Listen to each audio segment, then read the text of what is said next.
Brittany Norwood was born in 1982 in Federal Way, Washington, which is a small city located about 20 miles south of Seattle. Growing up, Brittany's family never had much money. Her father, who was the primary breadwinner, ran a small upholstery shop in town, and while he worked tirelessly, he barely earned enough money to make ends meet. And considering how large Brittany's family was, she was one of 9 siblings, the lack of financial resources at times made life very challenging. However, Brittany's parents were not complainers, and they instilled in all of their children the importance of hard work regardless of circumstance. And clearly that message resonated with their children because by the time Brittany was a teenager, her older siblings had already gone on to become doctors, engineers, and management consultants. As for Brittany, she was just as ambitious as her older siblings, but her interests were in athletics. By the time she was in high school, she had become one of the very best soccer players in the entire state of Washington. She was so good, in fact, that by her senior year of high school in 2000, the best college soccer programs in America were actively recruiting her.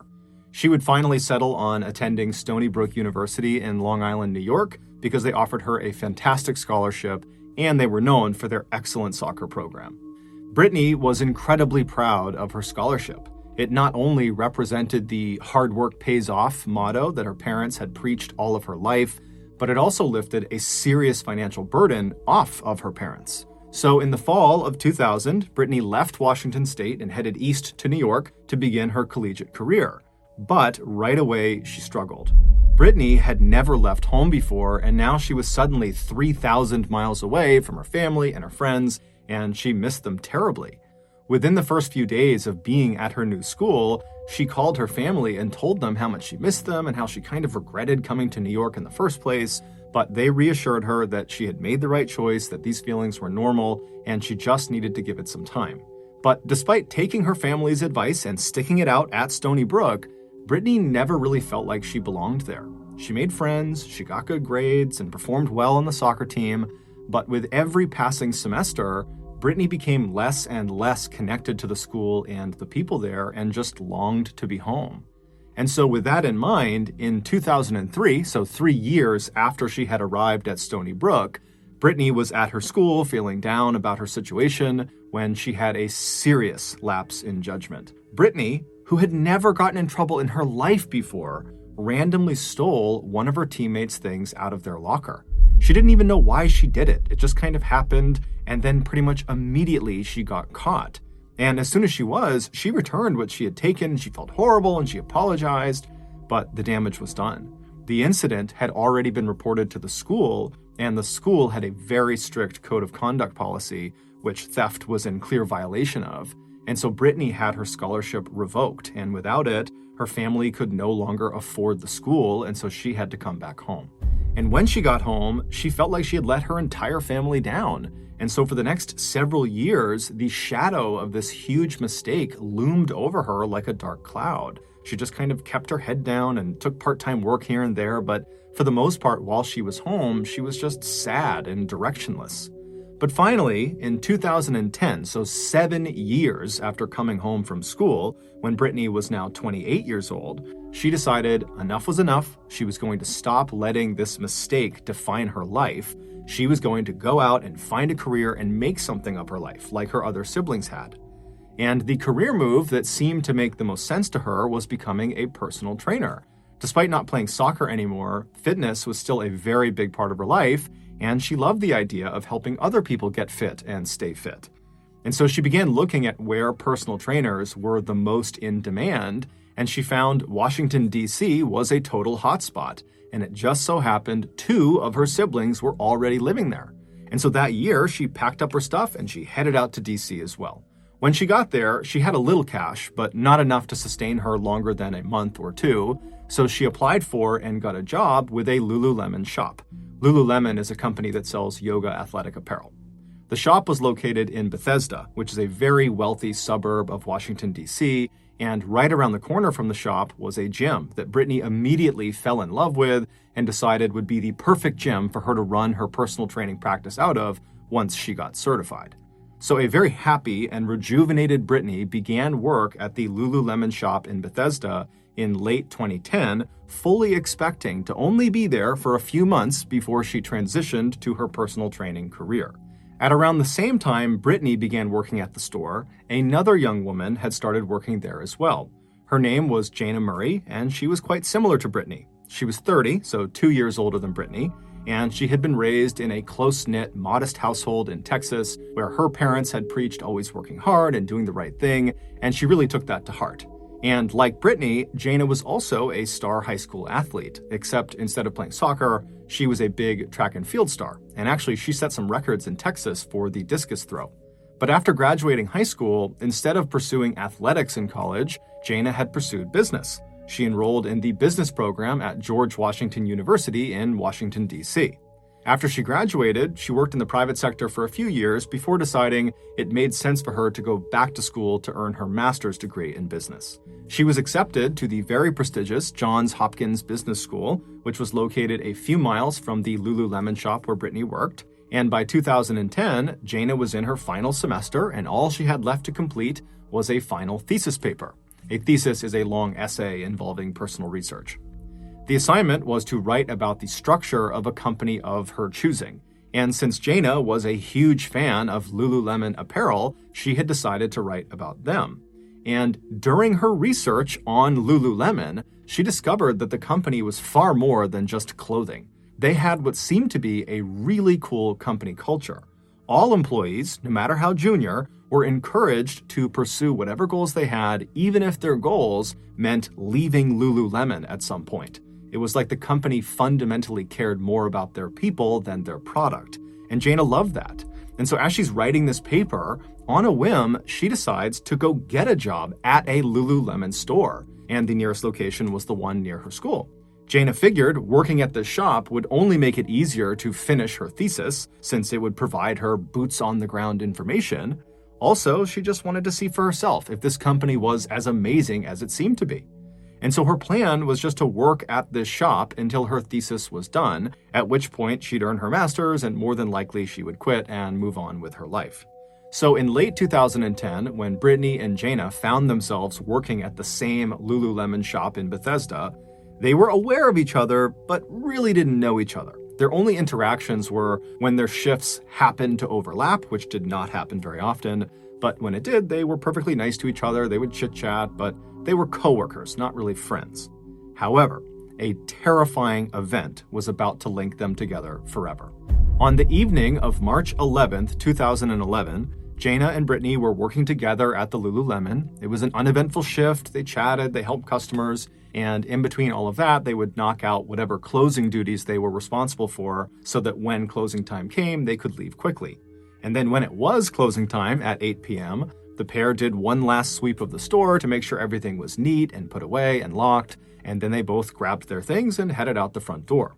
Once they were outside, Jana turned around and she pulled the keys out of her pocket and she locked the front door. And then Jana hopped in her car and she drove off. And Brittany, she turned and began walking down the sidewalk toward the metro train station. But after only a few minutes of walking, Brittany swung her backpack off of her shoulder right in front of her, and she reached inside to fish around for her wallet because her metro train pass was inside of her wallet.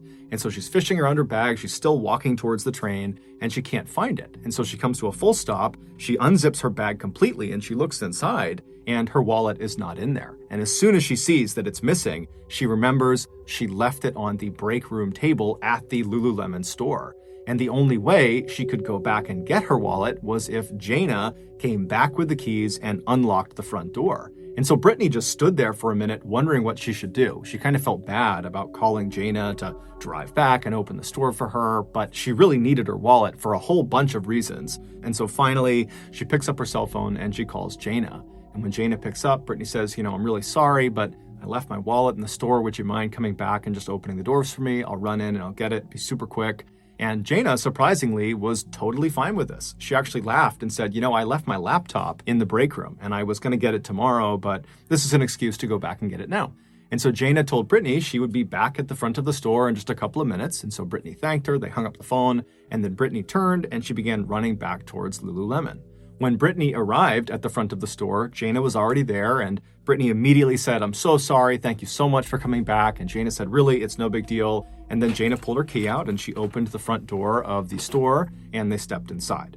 The layout of the store was basically just a big square where the front door entered the square right in the middle of it. So you step inside, you're in this kind of main shopping area. It's just this one square. And then all the way at the back, kind of lined up with the front door, behind the cash registers, was this employee-only hallway that went straight back about 7 or 8 feet. And then it reached this T intersection where if you turned left, there would be another hallway that went straight for maybe 10 or 15 feet. And it would come to a dead end at a door, and that door would lead to a bathroom. And then if you were standing in front of that bathroom door and looked left, there would be another door that led into a very small kitchen. And then if you went back to the T intersection and turned right and looked straight ahead, you would see another stretch of hallway that was about 10 or 15 feet long. And it would look exactly like the left hallway, except at the end of the right hallway, there was no door to a bathroom. It was just kind of a dead end. But at the end of the right hallway, if you walked all the way down it and then turned right,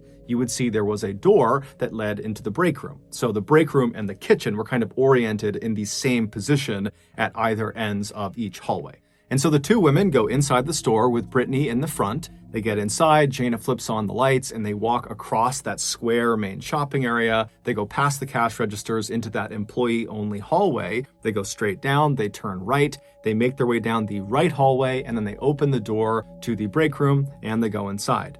Brittany very quickly found her wallet. It was on the table. She grabbed it. And so after she had her wallet, she just left the break room and began walking back out towards the main shopping area and the front door.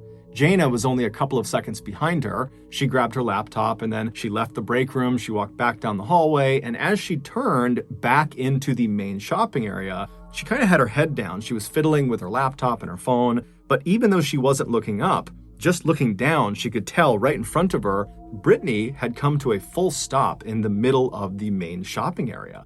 And so as soon as she saw that, she stopped what she was doing and she looked up. And immediately she could see why Brittany had come to a stop. There were now two men wearing all black with black ski masks on that were standing between them and the front door. The following morning, the Lululemon employee who was supposed to come in that morning and open the store and work that day, she turns onto the street that the shop is on and she begins walking towards the front door. It's a bright, beautiful, sunny morning. There are lots of people out going about their daily routines. And so this employee, she walks right up to the front door of the Lululemon. She's not really looking into the store. She's kind of got her head down and she fishes in her pocket. She pulls out her key that opens the front door. She slots it into the lock and she turns it to unlock it. And right away, she feels no resistance. The door was already unlocked. And so this really gets her attention and she looks up, but there's a glare on the glass from the sunlight, so she can't see inside. And so she just pulls the key out of the lock and then she pushes open the door and she takes a very tentative step inside. And right away she sees the entire store is destroyed. There are shelves knocked over, there's clothing everywhere, it's a complete mess. And before she can even process what she's seeing, she hears what sounds like moaning coming from the back of the store, basically back in those hallways. And so this employee is terrified, and instead of going in to investigate, she just turns around and leaves the store and immediately calls 911. And as she's on the phone with police, this man who just happened to be walking by at this moment, he saw her and saw how visibly upset she was. And so he just stood next to her and waited for her to get off the phone with the police. And then when she was, he asked her, what's going on? And she would explain that the door was unlocked, the store is a complete disaster, and I heard moaning inside, and I'm too scared to go in. And so the man says, hey, I'm going to go in there and take a look around because I'm worried there could be someone who's hurt who needs our help right now before the police even get here. And so this man walks through the front door of the Lululemon, and right away, as soon as he steps in, he steps on broken glass and he looks up and the store is completely destroyed. Everything's knocked over. And he immediately hears the moaning coming from the back of the store. And so he very carefully starts walking straight ahead through the store, stepping over shelves that have been knocked down and trying hard not to destroy any merchandise that's on the ground. And when he reaches the back of the store, basically the entrance to this employee hallway that goes straight back, he hears the moaning, but he can't really tell which hallway it's coming from. And so he just calls out like, hey, who's back there? Do you need my help? But there was no reaction. And so he begins walking forward and then he stops. He realizes the ground is slick. And so he looks down and he sees there's a very obvious blood trail from where he is standing straight back down this employee hallway. And the blood trail appears to turn right and kind of disappears out of sight down that right hallway. And so the man is terrified. He turns around and he looks towards the front of the store, kind of hoping that maybe the police or the paramedics would get there. But it's just the employee he had spoken to, and she looks terrified. And so the man decides, if there's someone hurt back here, I really need to go see what's wrong. And so very carefully, he begins walking down this initial hallway, following the blood trail. And then he turns right into that right hallway and he looks, and he can't believe what he is seeing. It looks like the entire right stretch of hallway was covered in blood. I mean, the floors, the walls, the ceilings, everything. There is blood everywhere. However, there's no person. It looks like all this blood kind of turns right and goes into the door at the end of the right hallway, the break room. And so this man knows, okay, obviously someone is very badly hurt, and whoever is moaning is almost certainly in that break room. And so he calls out again to see if this person will call back to him, but it's silent. And so he walks down this right hallway that's soaked in blood, and he gets to the end and he turns right and he grabs the handle of the break room door. He turns the handle and he pushes the door open. And at first he couldn't quite open it. There was something blocking the door from opening, but finally he kind of muscles it open enough that he can look inside, and he realizes what was blocking the door. There was a young woman lying face down on the ground, and her legs had been blocking the door. And this woman was Jaina. And this man, who was not medically trained, immediately understood this woman is deceased. The injuries she has sustained are so bad, there is absolutely no way she is alive. And he immediately thought, she also has likely been dead for some time. This does not look like it just happened. And so he's thinking, who's moaning? Where's the moaning coming from? Is there somebody else in this room? And so he pushes and kind of moves her body out of the way and sticks his head into the break room, and he scans around, but there's no one else in there. But as he's looking around, he hears the moaning again, and he realizes it's coming from the other side of the hallway, at the end of the left hallway. And so he shuts the break room door and he walks back up the hallway to the T intersection. And instead of turning and walking into the main shop, he continues down the left hallway.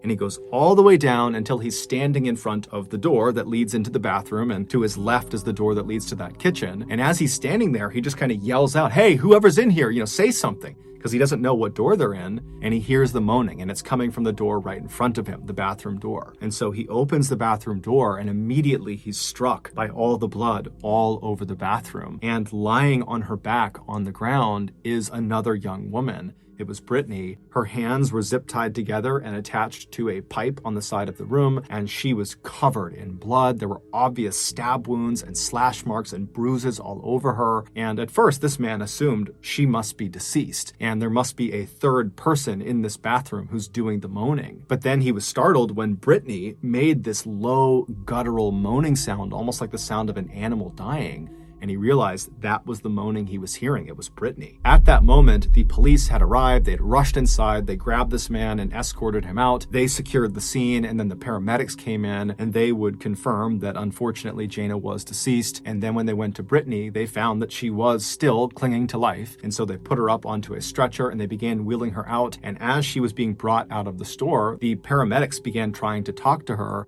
And Brittany, amazingly, was able to say a few words. The police, who are also on the scene, they see this, and they're concerned that, she might pass away from her injuries before they get to talk to her. And so sensing she was able to talk, they kind of rushed over as she's being loaded into the ambulance out front, and they would say, hey, do you remember anything about what happened to you and the other woman who was in there? And Brittany was able to tell them that the night before, there had been these two men who were wearing all black. They had ski masks on, so they didn't know what they looked like, and they had robbed the store, and then they had sexually assaulted both of the women.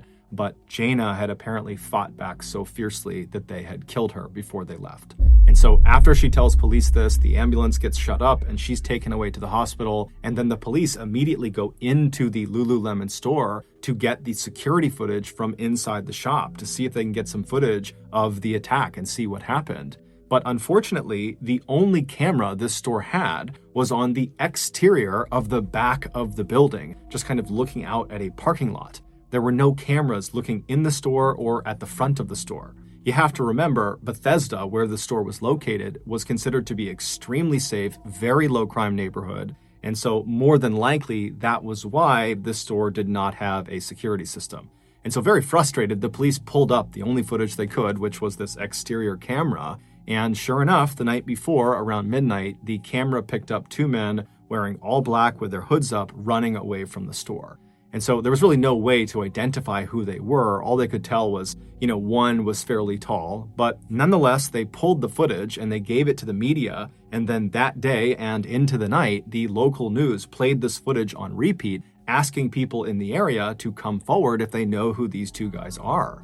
But by the next day, when the media and the police investigation had turned up nothing on these two guys, the police added a $150,000 reward for any information about who these two guys were. But after 48 hours since the discovery of this crime, still no one had come forward with any meaningful information about who these guys were, and so the police were kind of at a dead end.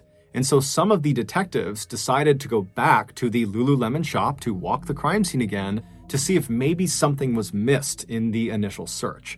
And so the police, they come back to the shop, and it's being guarded 24/7 by police at this point. There's yellow crime scene tape outside blocking people off. And so the detectives arrive, they go underneath the yellow tape, they go past the security, they go inside, and then one of the detectives just walks straight to the back of the store and just kind of stands there near the registers looking around. And as he was looking around, he began looking at all of the bloody footprints that were on the ground.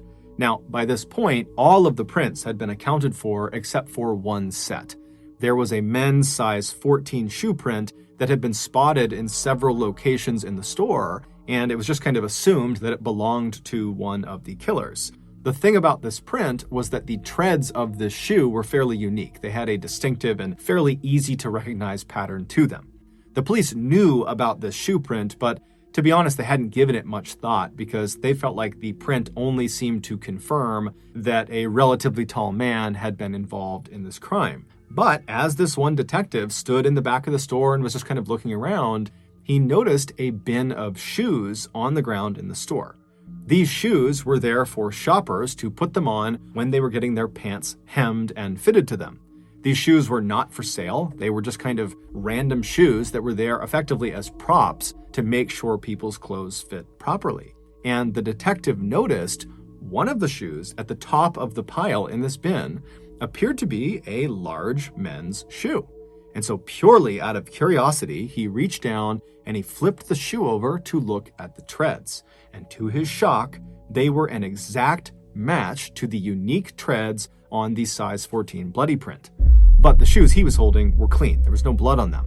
So the detectives, they kind of all converge on the shoe, and they're thinking to themselves, did the attackers come in barefoot and perpetrate this attack with store shoes on and then afterwards clean them and leave them behind? Or is it just a crazy coincidence that one of the attackers happened to have the exact same style shoe and size as the one in this bin? They had no idea, but they felt like this was significant and they needed to get to the bottom of why this kind of random shoe in the store matched this print.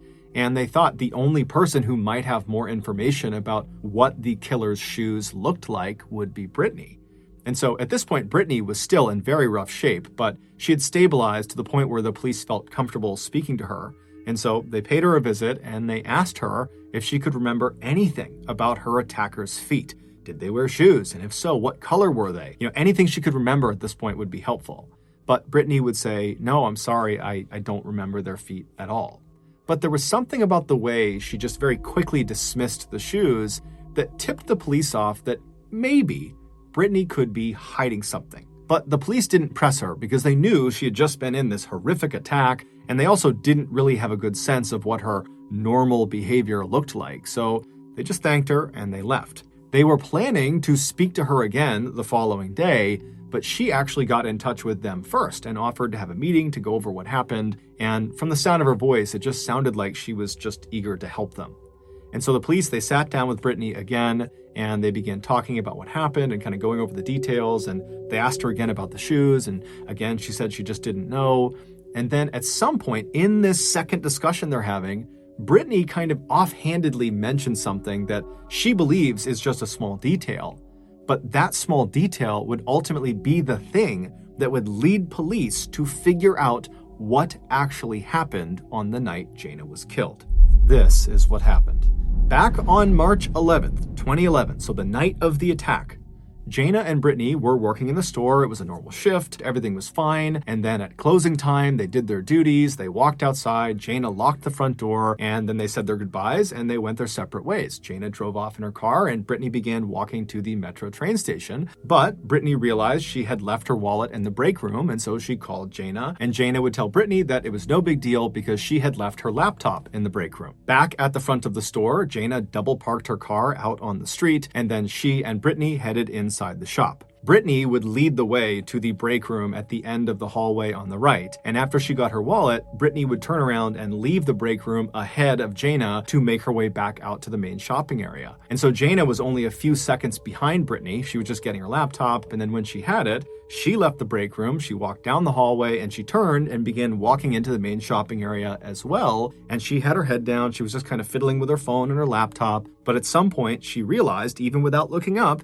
that Brittany had come to a full stop in the middle of the shopping area. So Jayna looks up, and there were not two men wearing all black with black ski masks blocking their way to the front door. In fact, there were no men involved in what happened next at all. The two men that had been seen on the security camera in the back of the building were just two cooks who happened to be hustling by the night of the attack and who happened to be wearing all black. It was just a coincidence. But there was someone standing in the store blocking Jayna from leaving. It was Brittany. Brittany was staring at Jayna, and in her hand was a foot-long square metal rod. It was one of the pieces of metal that normally was anchored into the walls of the store to hold up merchandise. Jayna is so caught off guard by this, she has no idea what the issue is. And so she says to Brittany, hey, calm down, we can talk about this. But Brittany was not trying to talk to Jayna. Brittany was trying to silence Jayna, and she had lied about her wallet to lure Jayna back to the store. This was a setup. Earlier that night, during their shift together, Jayna had caught Brittany stuffing a pair of yoga pants into her bag and had confronted her about it. And it's believed Brittany was worried Jayna was going to tell their boss about it the next day and that Brittany would be fired because of it. And then once again, her life would be derailed and she would be humiliated, and Brittany just couldn't have that. And so as Jayna slowly began to back up into the hallway with her hands up, trying to calm Brittany down, Brittany began to advance on her.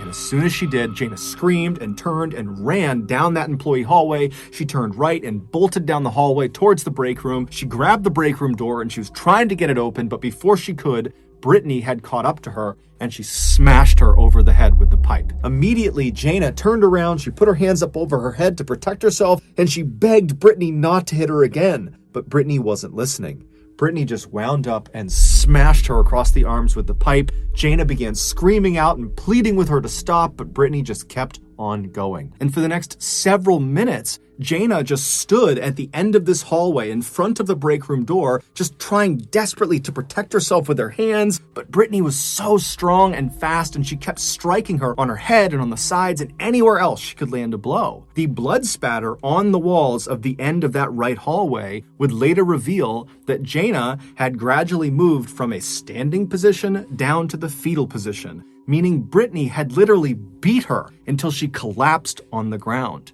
And when Jayna hit the ground, she must have known she was trapped. There was no escape route for her, and she was so badly wounded that even if there was a way to go, Brittany was going to catch up to her and Brittany was going to stop her. And so Jayna just began quietly begging for her life. But Brittany had other plans for her. At the end of that right hallway that they were both in, Brittany had noticed a red toolbox was on the ground in the corner. And so around the time Jayna had fallen to the ground and was begging for her life, Brittany dropped the metal pipe and she casually opened the toolbox, revealing screwdrivers, nails, wrenches, hammers, all sorts of tools. And one by one, Brittany began reaching into this toolbox, taking out a tool, and then smashing, cutting, slashing, and beating Jayna with it. It would take Brittany roughly 10 minutes to cycle through every single tool in that toolbox. But shockingly, despite being dealt 330 significant wounds, Jayna was still alive and she was still pleading for her life. Frustrated, Brittany stood up, she chucked the tools on the ground, she turned around and she walked down the hallway all the way to the kitchen at the other end of that left hallway. She went inside and she grabbed a large knife. Then she marched back into the hallway. She went straight down all the way to Jana. Jana is still begging for her life, and Brittany just reaches down. She grabs her hair with her left hand and pulls her head forward towards her. Then she takes the knife with her right hand, she raises it up, and she brings it smashing down into the back of Jana's skull. The knife would pierce her skull, it would pierce her brain, and that would be the killing blow.